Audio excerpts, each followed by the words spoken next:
ონისე რო კრიმინალია რა. საერთოდ რაზეც ხედავ მართლა გაუგებარია, ხო? ამ ბავშვებს რო აბრალებს სახელმწიფო გადატრიალებას, უკვე რუსთავის ძეგლი ხარ ჩვეულებრივად, რა. ჩვენი სოლიდარობა მოკლედ ყველა პატიმარს, აბსოლუტურად ყველას. ონისეს იმიტომ გამოვყოთ, ხა ჩემი თანამშრომელი. ხო, მაგიტო კი, მაგიტო ვიკითხებ. ყველას რა ვიცი.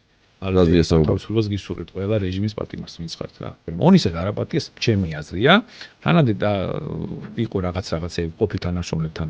პოსტივიზე მუშაობდა რაღაცა და იქ ტროლბოტებზე ილაპარაკა, ყველაზე გულსატკენი რა არის, ხო ვიღაცები გამოუზარდეთ, ვიღაცები გზაზე დავაყენეთ. მე რუსთავიდან 2012 მოდიოდნენ ესენი წავიდნენ, სახელმწიფოს არ ვიტყვი ჩვენ ცალკე GDS-ზე მაგარი პროექტები ვაკეთებ, ვერაფერი ვერ გააკეთეს. GDS-ი დაიხურა და დღეს მუშაობენ ტროლბოტებად. ეს ტიპები ძალიან მარტივი გზანახის, რაღაცა ჩამოყალიბდა, რაღაცა სულ ეს მახსენდება, ჰოუმლენდი მახსენდება რა, იქ რო ტიპები რა. მარტივია, დაავალებას მიცემენ ჩაჩირვე ეს გააშავე და ისინი წერენ, ახლა ზოგი ხუმრობი წერს, ზოგი რაღაცა და ტროლბოტებად მუშაობდნენ და ონისემ ეს ტროლბოტები ამხილა რა ეს რაღაც პოსტები გამოდო რომ შენ კონკრეტული ტიპების ადამიანო იდენტიფიცირება. ტელეპიროზე მოაკითხეს ვიღაცა, მე არ ვიცნობ ხა იმათ რა ვიცი ხა. მოაკითხეს და რაღაცა ის იყო რომ შენ ჩემზე ამას როგორ ამობ რაღაცა და ზუსტად ეს მე ცემეს თუ გახსოვს ანუ კი.